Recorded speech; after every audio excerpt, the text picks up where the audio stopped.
Hello and welcome to this week's edition of WCS Sports Connection. I'm your co-host, Jeremy Qualls, and with me as always, my co-host, Tate Mathews. I have a special co-host with us today, Greg Glass, Athletic Director of Independence. How are you doing today, Coach Glass? Doing great. How are you guys? Before we get to you and talk about your basketball and do the basketball roundup, let's talk a little bit about spring sports right now. We have boys soccer, tennis, track, baseball, and softball in full swing right now, Tate.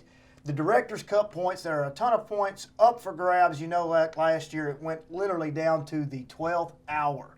The 11th hour, rather, not the 12th hour. The 11th hour. 12th hour sounds better. Yeah, it does sound better. It went all the way up to the last moment to decide who won the Director's Cup from last year. Ravenwood led the entire year. Brentwood comes from behind to win.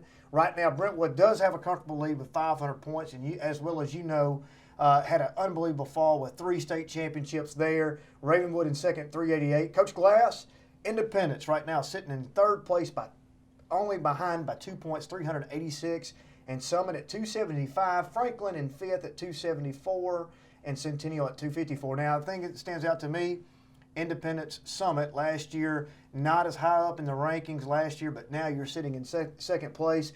Like we spoke of off the air, if you have a big spring, you guys can literally get in second place or actually win it. A lot of things have to happen for you guys to win it, but to sit in third place, that says a lot about your athletics program at Independence High School. Well, you know, our spring sports, we're looking for some big things from those teams. Softball and baseball both to be strong. Soccer, boys soccer is going to be really strong this year. And, you know, we're looking for both track teams to make some strong improvements. And even Coach Balzer with the girls and boys tennis, they had a surprising upset a couple of days ago. Sure did. And they're hoping to cap on that momentum. If I'm not mistaken, I think that Independence doubles beat Ravenwood's number 1 and 2 in doubles action. So that just goes to show, is it a fair assessment to say that our tennis here in the WCS Sports Conference is just like our volleyball, just like our wrestling? Could it be second to none, Tate? Oh, without a doubt, if you start having Independence and Summit beating Brentwood and Ravenwood in tennis, then yes, because not many people beat Ravenwood in tennis in anything, anywhere. That's correct. On the baseball side, you know, baseball is in full swing right now. Brentwood sitting at 6-2. Centennial sitting at 4-1. Franklin at 3-4 had a big upset win this week over the favorite probably to win the district right now at Summit. Independent sitting at 2-3. Summit at 3-2. However, they have lost and dropped their last 2 games. One at Franklin, one at Columbia Central, who Columbia Central usually perennials annually is a good baseball team. Yes. And Ravenwood sitting at 4-2, Page at 3-2, Battle of 840, they won 17-1 over Fairview. You know, under a new regime there, both Page and Fairview new coaches. What do we know so far about baseball? Well, I think what you're going to see is this is going to be a tight race, and the way we do it with the 3-game series, Monday, Tuesday, Wednesday. I don't think you're going to find anybody doing any sweeps. So at least that's what we've seen so far, because you're going to have 3 pitchers back to back to back. And that just goes to show how close it is. It's going to be hard, I think, for anybody to run away with it playing 3-game series. So, but on any given night, any of them can beat any of them, you know. Summit, I think a lot of people would think Summit's the preseason favorite. Franklin beat them the other day. So it's going to be fun to watch. Independence is better. One team we're forgetting about because they're not in the WCS Sports Conference, but in the district, Dixon County, they've got some bats. So on a day when they're hot and they're pitching a little bit better, they can beat anybody too. But I think it's going to be a very, very tight race in baseball going into the end of the season. We have several big prospects. I know that Independence has a pitcher that's going to Memphis. Tommy Morin. Tommy Morin. You know, Hagan Severance at Ravenwood is committed and signed to go to Mississippi State. Brentwood has a pitcher, Cody Bell, that's also going to Mississippi State or Ole Miss. Ole Miss. I think it is Ole Miss. So we have several SEC players right now committed and signed to play with. I know that more right now. The freshman at Summit, Team USA participant. Right now, he is the number 1 pitcher in their 3-man rotation. And Ravenwood lost obviously some pretty big players, but Coach Craig feels good about this team. He thinks he's got another run in him too. So it's going to be a good race. This will be the 8th year that a Denton has been in the starting lineup, if you think about that. Going all the way back to the oldest brother of Bryce, Of course, Bryce Denton last year, the WCS Sports Conference baseball superstar that put us, I don't want to say put us on the map, but got the highest draft pick ever, 66th, by the St. Louis Cardinals. His younger brother, Chase, is now in the starting lineup as a freshman at the Ravenwood. Yep, going to be good. And then, it'll be fun to watch on the softball side. We've got some new coaches. Erica Powell's over at Brentwood High now, and she had a great run at Beach. Coach Glass was mentioning Independence is going to be better this year. Melissa's doing a good job there. And her second year, Allison Tyree over at Ravenwood, former Brentwood player. Softball, we're getting better and better in softball. It's always been we've had one good team on the softball side, and then everybody was kind of under them. It's getting a lot more competitive from top to bottom on the softball side as well. So that'll be a fun race to watch as well. Right now, Ravenwood leading. They're sitting at 6-3 right now. Could be the favorite. Awful early to tell.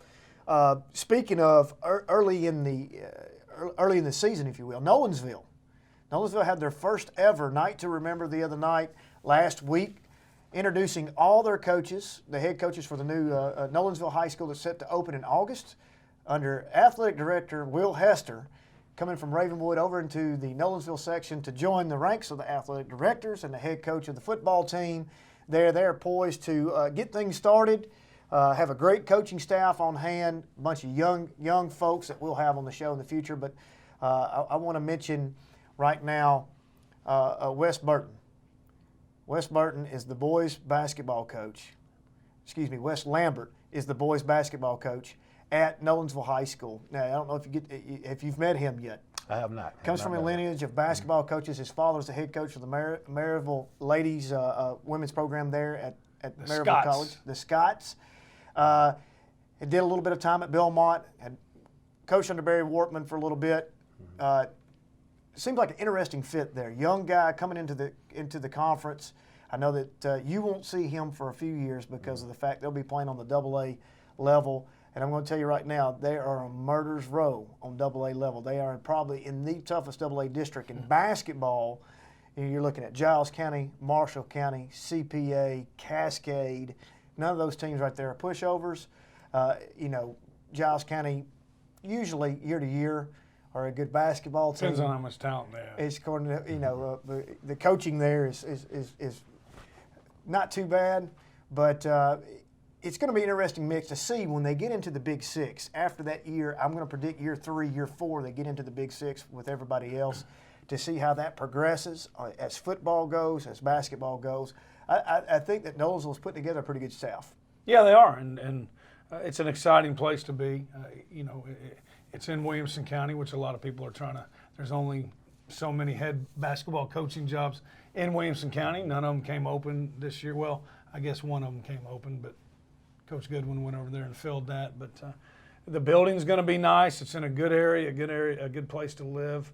And Coach Hester's bringing some excitement along with Bill Harlan. So he's a young guy that he grew up around it. His dad's been a coach his whole life, and he's been with some really good people. And he's got he kind of fits that mold of energy and enthusiasm. He's a young guy, so he's probably going to have to learn on the run. But like you said, AA in the district they're in, that's not the one to learn in. But it's where he is. Arnett Bodenheimer, friend of yours, Marshall County, they had 13 losses, I think, made it to the state tournament AA, and had a chance to win the first round game. So it's going to be fun to watch, but definitely he's going to have to learn real quick because it's going to be tough competition from the beginning. Well, one thing that will affect you is obviously what he was speaking of is Chris Ladd, former head boys coach at Southern High School, taking the girls' head coaching job at Nolensville. Josh Goodwin, Carrie Goodwin, now Josh stepping into the boys' role, Carrie Goodwin stepping into the girls' role there. What will be what's your thoughts on that hire? One, I think that's a good hire for Summit, but that will change your coaching philosophy probably as the biggest rival that you have. That border battle steps up, and we know what's on the table for you guys and those guys and what's going to happen in the future, because this will be, mark it down, the best game of the year next year between you two. Well, Josh is going to, I know Josh pretty well. Great coach, knows his X's and O's, and he really knows how to motivate his kids. So I imagine when we play them, it'll be a totally different team than what we've been seeing. And he was the the coach of the year on the girls' side, so he definitely knows what he's doing. Carrie, on the other hand, she knows what she's doing as well. She was successful at Franklin, and so Summit, they're going to be on both boys and girls. They're going to be very well coached. Greg Glass, Independence boys coach. Let's pull off the scab for a moment. I hate to do this to you. We're going to go back. Let's recap and talk about.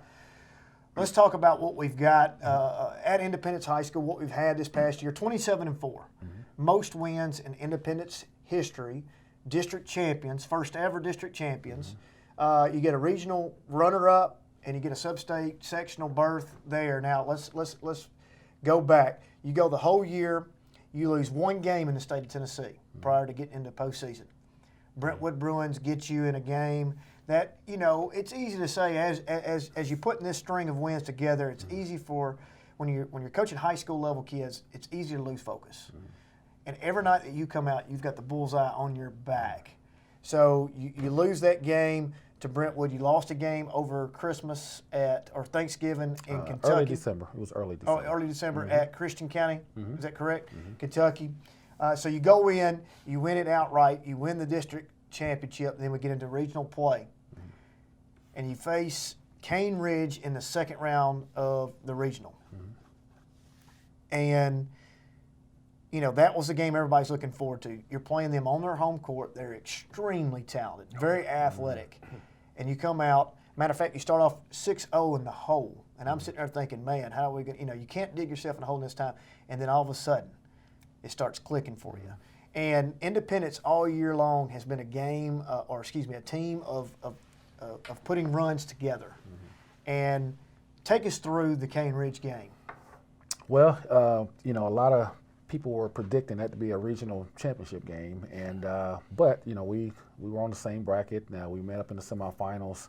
Marlon does a great job with that program with those kids, and like you said, they're extremely talented with two college prospects, an Elder and Greer, athleticism from the first man to the 15th man, and I was so proud of our guys. We got down, like you said, 6-0, but we held our composure. And just slowly started chipping away at it. And once we got our momentum going, we were clicking on all cylinders. And when we're clicking on all cylinders, we're tough to beat. And I was really proud of that. Yeah, and they were a tough matchup for you. Both those teams were, but they're long and physical. And like you said, Marlon does a good job with them. And so it was one where I guess if you hadn't been through some of those fires, maybe they wouldn't have been prepared to, they had to fight. You had to use every second of it to fight back, and like you said, chip away at it. But it was fun to watch them come back in a game. I don't know in years past that maybe they knew how to come back and win a game like that. You know what, and it goes back to our tough non-district schedule. I intentionally scheduled a tough schedule knowing that to get at that level, we were going to see a good team. It's not going to be a blowout. It's going to be a 2 or 3 possession game, and our guys have responded all year long, so I was really proud of them. Talk about some of those opponents that you had on the non. Well, we go up to Kentucky, like you said, Christian County High School. They were #1 in the state of Kentucky all year long. Do you know, are they done? Is Kentucky done? How'd they feel? They got beat first round of the state tournament. But they also gave you a look at some of a team that you wouldn't see, definitely not in the district, but anywhere else. Well, you go up there, the gym seats 5,000 people. There's probably 3,500 in the building. Their fans sitting behind our bench, which you don't do that in Tennessee. So the guys were a little shocked. They were dunking in pregame warm-ups before the officials come out. So it's done a little bit different, which I grew up there, so I knew what we were getting into.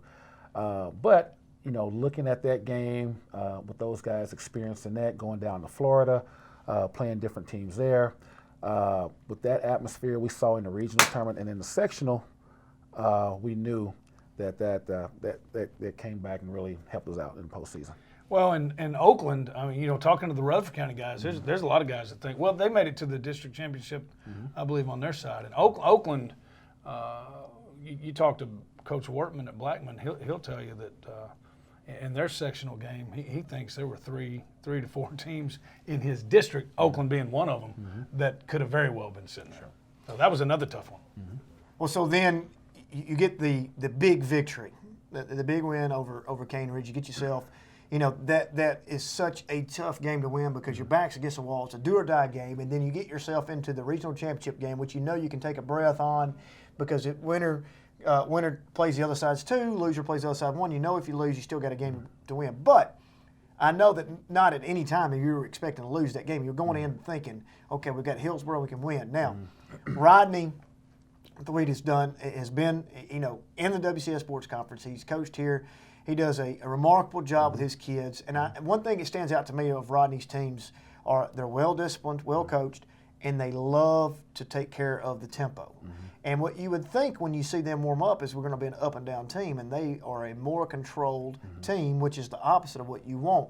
Did that play a factor at all in that game, you think? Did you get up and down more so than or not as much as you would like to have? Or Well, we played them early in the year. Our second game of the year was against Hillsboro. So, we played them every year, so we knew what type of tempo it would be. And yeah, Rodney does a great job second half of the season. He's always done that with his kids, and but we knew it was going to be a controlled tempo. We wanted to push the tempo as much as we could.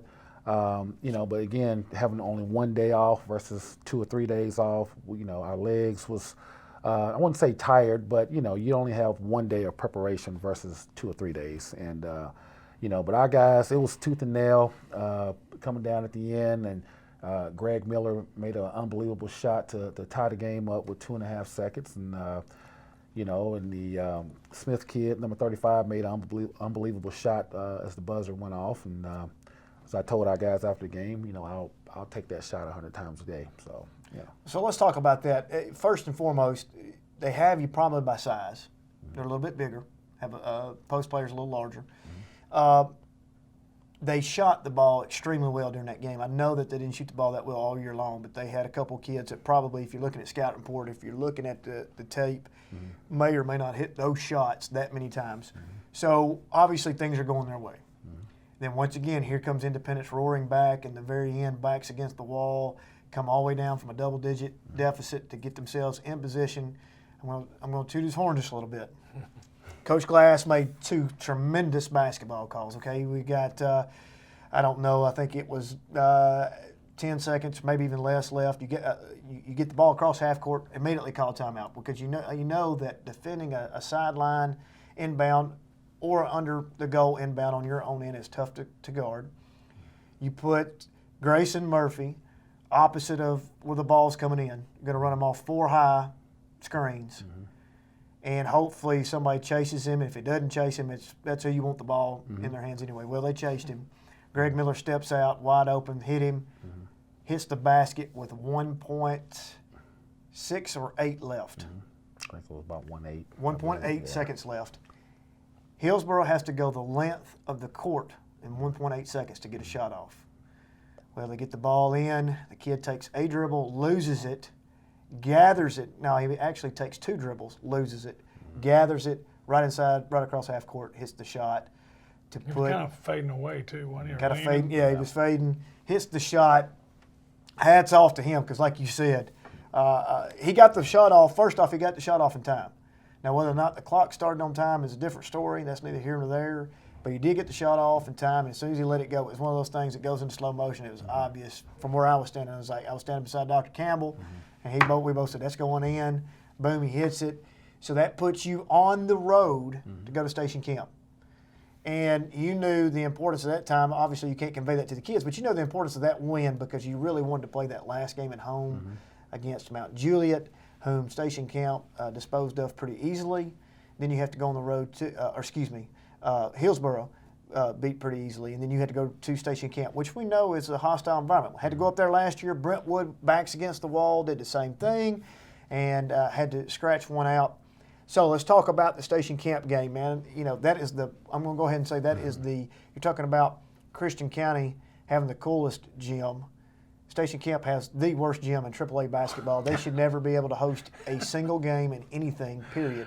I don't know who designed that. It's the worst gym. It is. It's On the AAA level, how can you ever put a one-sided? When I talked to Coach Massey the day before, he told me, he said, when you walk in that gym, you're gonna be like, oh my goodness. So, we laughed about it right before tip-off. I told him, I said, yeah, it's different. I mean, literally, the top tiered. If you don't know, you've got the student section on one side of the floor. Mm-hmm. You've got about 5 rows up on one side of the floor. Student section only. Maybe just a small section of whoever wants to get there. And then you've got 67 rows up on the other side that go all the way up to the ceiling. And you literally, from midway up to the top, you cannot see the out of bounds line I mean, you can't see anything. The ball, the players, everybody disappears. I couldn't see you the whole game. You're a big dude. Couldn't see you the whole game. It's the worst designed gym. But they packed it out. It was loud. It was a hostile environment.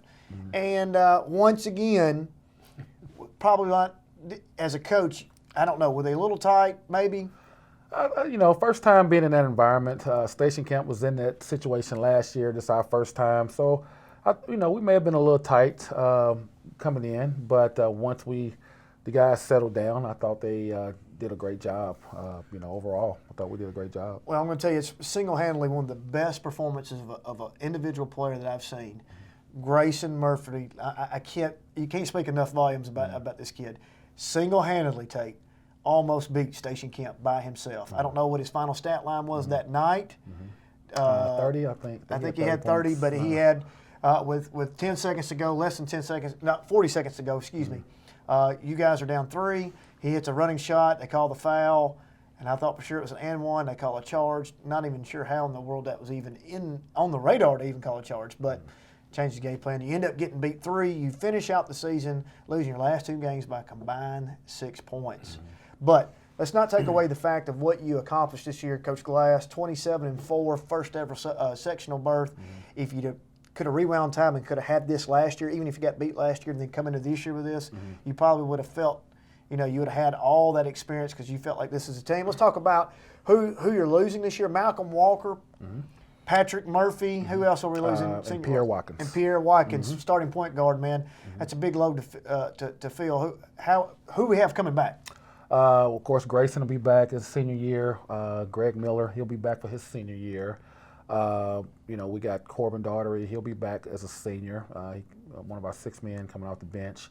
I think we're going to see a big year from Jeremiah Barr as well. He's just a sophomore for us. He'll be a junior next year. Had some good minutes specifically in postseason. Yes, and we do have another point guard coming in. He'll be a transfer. He'll be eligible right after the fall break, and Mackenzie James from Brentwood Academy. So I think he'll be able to fill in at that point guard, give us that other guard spot that Pierre filled in for us this year. So it'll be an interesting year. I think we're losing with those 3 guys that we're losing. They're hard to replace. But with the guys we got coming back, I think, I know we'll make a strong run next year.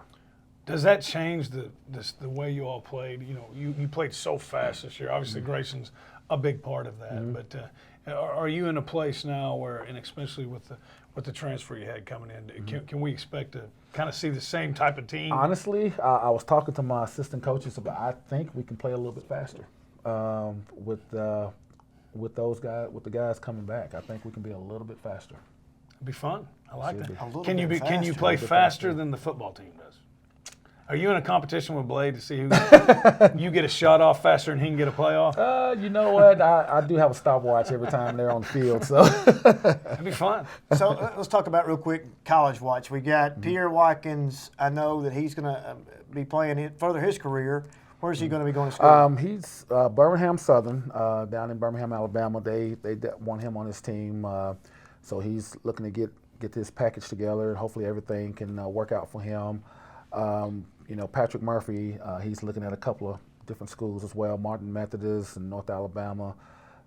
Malcolm Walker, he's got a couple of schools on the mend. Hopefully we can get him signed before the semester's out as well. So I'm hopeful that all 3 of those guys will be able to continue their basketball career. And right now, Grayson Murphy has offers. I mean, I know the list is growing day by day, but right now we're already on that.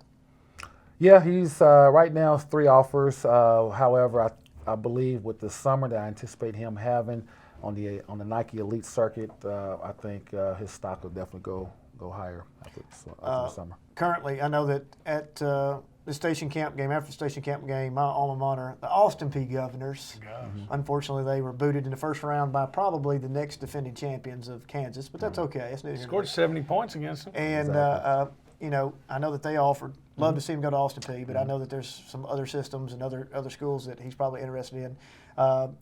On that level of the OVC right now, Belmont probably on the radar, may not have offered yet, but looking.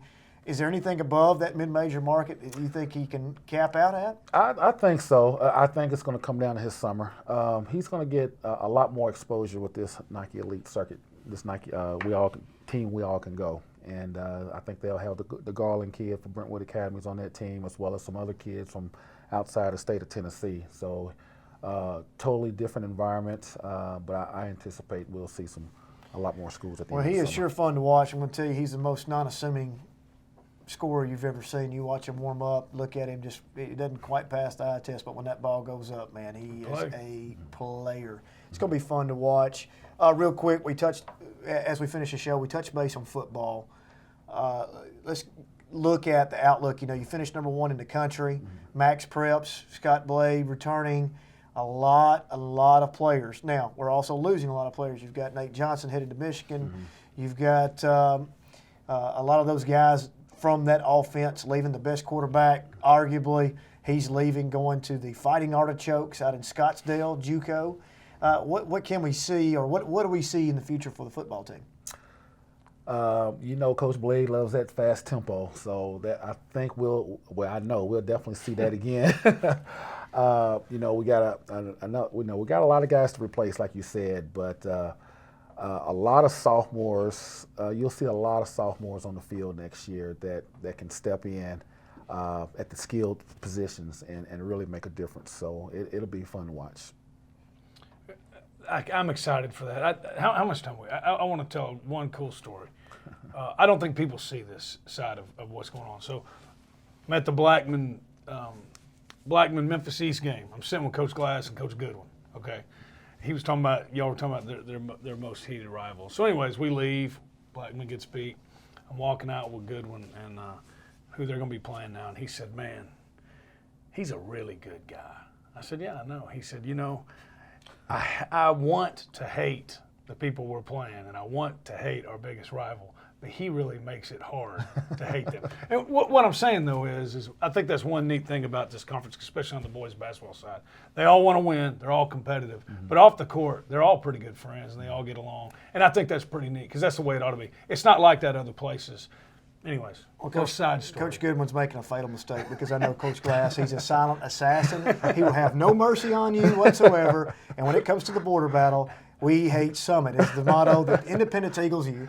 But you're correct. We have a great staff, great group of people all the way across. One conference, one goal. It's one thing that we always talk about. We want to beat each other in the games, but when we get outside the smoke clears, we're all cheering for each other. Coach Glass, thank you so much for joining us today. This has been WCS Sports Connection. We'll see you next time.